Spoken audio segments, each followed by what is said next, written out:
मैं हूँ मंशा पाशा और मेरे साथ है मेरी बहुत ही प्यारी, बहुत ही पुरानी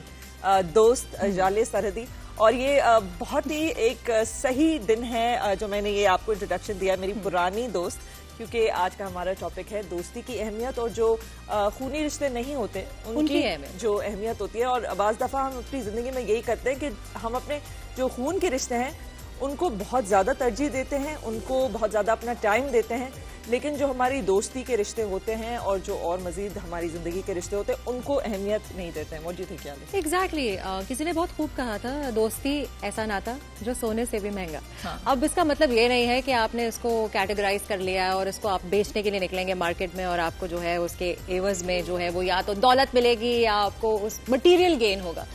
it is a very emotional bond जो आप खुद क्रिएट करते हो। जब आपको आपके विरसे में, आपके हिस्से में आपके घर वाले मिलते हैं, जिसमें आपके बहन भाई शामिल होते हैं, आपके कजिन्स होते हैं और दीगर ऐसे रिश्ते जिनको आपने चूज नहीं किया, वो आपको विरसे में बचपन से आपके इर्द गिर्द हैं।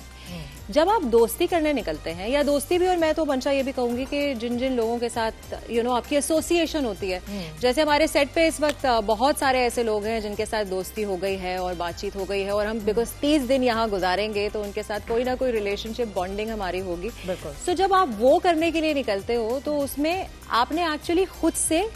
पैरवी, खुद से पेशकश की है। तो जब आप प्रपोजल सामने रखते हो और वो वापसी में आता है तो that bond has to be more important, लेकिन चॉइसेस पे बनी है। But I have noticed now, specially क्योंकि हम जिस फील्ड में भी काम करते हैं और ओवरऑल मुझे लगता है दुनिया थोड़ी इस किस्म की हो गई है कि जो सारी जो है ना मतलब की दोस्तियां,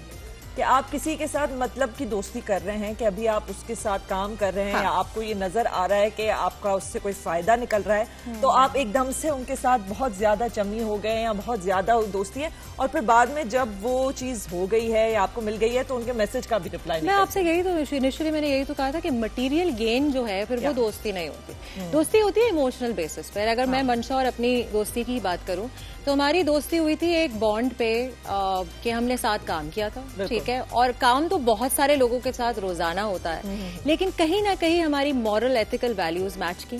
ठीक है, हमारे जिंदगी की तरफ हमारा नजरिया मैच किया,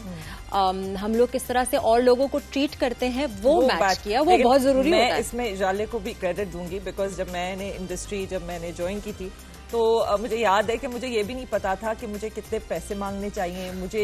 क्या करना चाहिए। और ये एक बहुत बड़ी बात है कि एज कुछ लोगों को ये लगता है कि भाई आप साथ काम कर रहे हैं तो आप कंपटीशन है, लेकिन ये जाले ने मुझे सारी एडवाइस दी थी शुरू में जब मैं काम कर रही थी कि मैं किस तरीके से पेश आऊँ, अगर मुझे ज्यादा पैसे मांगने हैं या कुछ निगोशिएट करना है तो मैं किस तरीके से करूँ। So she actually helped me out and इसके यही आई थिंक दोस्ती I helped you out because I thought you were genuine. So ये एक तरफा चीज है ही नहीं। दोस्ती हमेशा दो तरफा होती है। हाँ, ये है कि कभी ना कभी परसेंटेजेस में कमी होती है, कभी आप 80% होते हो, कभी अगला बंदा 20% होता है और कभी 60-40 होता है। और रिलेशनशिप्स में जैसे कि मियाँ बीवी की रिलेशनशिप है वो भी हम दोस्ती के जुमरे में ही लेंगे बिकॉज आपकी चॉइस थी, आपने एक इंसान को चूज किया कि आप उसके साथ पूरी जिंदगी गुजारेंगे।